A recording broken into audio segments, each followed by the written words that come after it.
वाले बाबा में। और ये जंगल वाले बाबा का मंदिर है। कहा जाता है आज नाग पंचमी है और नाग पंचमी के दिन जो भोलेनाथ को यानी कि जंगल वाले बाबा को दूध चढ़ाता है उसकी सभी मनोकामनाएं पूरी होती हैं। तो हम आज लोग जंगल वाले बाबा को दूध चढ़ाने के लिए आए हैं। ये गाय का शुद्ध दूध है और हम लोग इस मंदिर में चढ़ाएंगे और इसकी कहानी बताएंगे कि जंगल वाले बाबा को इतना प्रसिद्ध क्यों माना जाता है और शेष नाग की पूजा आज के दिन क्यों की जाती है। आप लोग हमारी वीडियो में बने रहिए। आइए तुमको दिखाते हैं जंगल वाले बाबा की। ये इसका प्रवेश द्वार है जहाँ पर ऐसा कहा जाता है कि बसंत पंचमी की शुरुआत महाभारत काल से होती है, जहां महाभारत का नाम सुन करके सभी के मन में एक चेतना सी जाग जाती है। महाभारत काल का युद्ध बहुत ही भयानक हुआ है। तो आइए जानते हैं कि महाभारत का युद्ध कितने दिनों तक चला था। ऐसा कहा जाता है कि महाभारत का भयानक युद्ध कुरुक्षेत्र में हुआ था और ये भी कहा जाता है कि महाभारत 18 दिनों तक चला था। कहा जाता है कि कलयुग के आरंभ होने से 6 महीने पहले महाभारत हुआ था। आपको बता दें जब महाभारत शुरू हुआ था तो उस समय द्वापर युग चल रहा था। द्वापर युग 8,64,000 वर्ष का होता है। उस समय श्री कृष्ण भी उस महाभारत में मौजूद थे। ऐसा कहा जाता है कि महाभारत की शुरुआत 18 फरवरी 3102 ईसा पूर्व में हुआ था। और ये भी कहा जाता है कि जब महाभारत हुआ था तो कुरुक्षेत्र की मिट्टी लाल हो गई थी, जिसे आज भी देखा जा सकता है। कहा जाता है कि जब महाभारत समाप्त हो गया था तो उसके बाद पांडवों ने 36 वर्षों तक राज्य किया था। ऐसा कहा जाता है कि महाभारत 18 दिनों तक लगातार चलता रहा और ऐसा कहा जाता है अभिमन्यु की मृत्यु चक्रव्यूह में फंस करके 11वें दिन मानी जाती है। जब महाभारत में अभिमन्यु का नाम लिया जाता है तो सबका खून खौल जाता है। तो आइए आपको बता दें अभिमन्यु जो था वो अर्जुन और सुभद्रा का एक लौता पुत्र था जो महाभारत में 11वें दिन मारा गया था। जब महाभारत समाप्त हो गया तो उसके 36 वर्षों बाद वेद व्यास के कहने पर सभी पांडवों ने स्वर्ग जाने के लिए अपना निर्णय लिया था। आपको बता दें आज तक स्वशरीर लेकर के कोई स्वर्ग तक नहीं पहुंच पाया है, लेकिन सभी पांडवों ने कहा कि हम लोग शरीर के साथ स्वर्ग जाने के लिए तैयार हैं और वो लोग इस बात को लेकर के चल देते हैं। ऐसा कहा जाता है कि रास्ते में बहुत सारी ऐसी कठिनाइयां आई जहां पर रास्ते में गिर करके कई लोगों की मौत हो गई थी। ऐसा कहा जाता है कि जब सभी पांडव स्वर्ग के लिए जा रहे थे तो उनके साथ एक कुत्ता भी स्वर्ग तक पहुंचा था। तो आइए जानते हैं कि स्वर्ग जाने का रास्ता कहां से निकलता है। स्वर्ग जाने का सिर्फ एक ही रास्ता है, वो है उत्तराखंड होते हुए।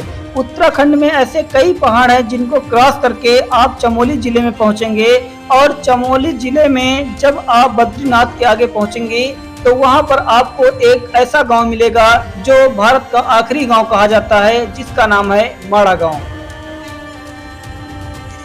कहा जाता है कि सभी पांडव माड़ा गांव को क्रॉस करते हुए जब स्वर्गारोहणी पर्वत पर पहुंचे थे तो वहीं से खुलता है स्वर्ग जाने का रास्ता।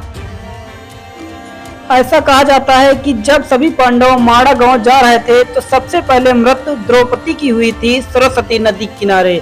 कहा जाता है कि सरस्वती नदी का बहाव इतना तेज था कि उसकी डरावनी आवाज सुन करके द्रौपदी की मृत्यु उसी माड़ा गांव में हो गई थी।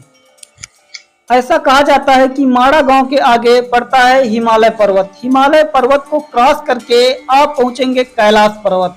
कैलाश पर्वत की इतनी सारी ऊंचाइयों को देख करके सभी पांडव घबरा जाते हैं और कहा जाता है कि रास्ते में गिर करके सभी लोगों की मौत हो जाती है, सिर्फ उसमें से बचते हैं युधिष्ठिर। ऐसा कहा जाता है कि युधिष्ठिर का जो स्वभाव था, उनका जो नेचर था बहुत ही अच्छा और सुंदर था, इसीलिए वो कैलाश पर्वत तक पहुंच पाए थे। ऐसा कहा जाता है कि स्वर्ग तक वही लोग पहुंच पाते हैं जिन्होंने अपने जीवन में कभी कोई किसी को कष्ट न दिया हो और अपना जीवन सादा और अच्छे विचारों से यापन कर रहा हो, वही आदमी स्वर्ग तक पहुंच सकता है। कहा जाता है कि युधिष्ठिर ने अपने जीवन में कभी अपने सभा में अपने राज्य में कभी किसी को कष्ट नहीं दिया था, जिसकी वजह से आज वो स्वशरीर लेकर के स्वर्ग तक पहुंच पाए हैं।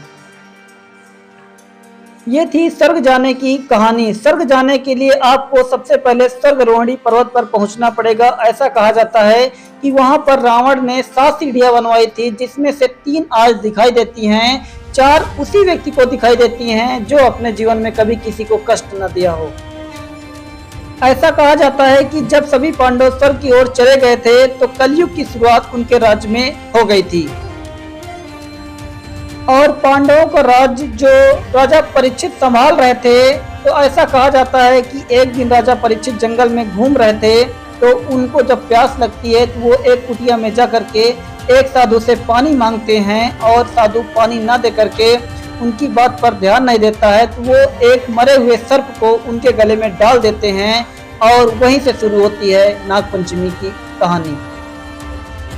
कहा जाता है कि जब राजा परीक्षित ने एक मरे हुए सर्प को साधु के ऊपर डाल दिया था, तो उसका एक पुत्र था जिसने राजा परीक्षित को श्राप दे दिया था कि जिस सर्प को आपने हमारे पिताजी के ऊपर डाला है, यही तुम्हारी मृत्यु का कारण होगा। और ऐसा कहा जाता है कि दक्षक नाग के काटने से राजा परीक्षित की 7 दिन के अंदर मृत्यु हो गई थी।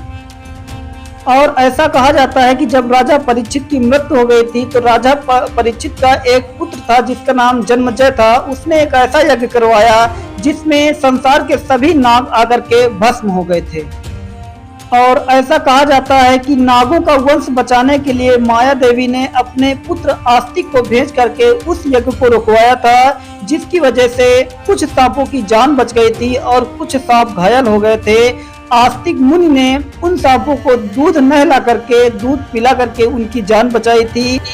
ऐसा कहा जाता है कि जब सभी सांपों की जान बच गई थी, तो सांपों के राजा ने आस्तिक मुनि से कहा था कि आज के दिन जो भी हमें दूध पिलाएगा उसकी रक्षा हम करेंगे और जो सांपों के काटने का भय होता है वो दूर हो जाता है। तो ऐसा कहा जाता है कि बसंत पंचमी के दिन आज से इसी स्थान से शुरुआत हुई थी, जिसकी वजह से सभी लोग सांपों को दूध पिलाते हैं। ये थी नाग पंचमी की पूरी कहानी। नाग पंचमी का पर्व सावन के महीने में मनाया जाता है और ऐसा कहा जाता है कि जो भी सावन के महीने में शिव जी को या भोलेनाथ के सर्पों को दूध पिलाता है, उसकी सभी मनोकामनाएं पूरी होती हैं। तो आपको यह नाग पंचमी का वीडियो कैसा लगा? बने रहिए हमारी वीडियो में। मिलते हैं अगली वीडियो में।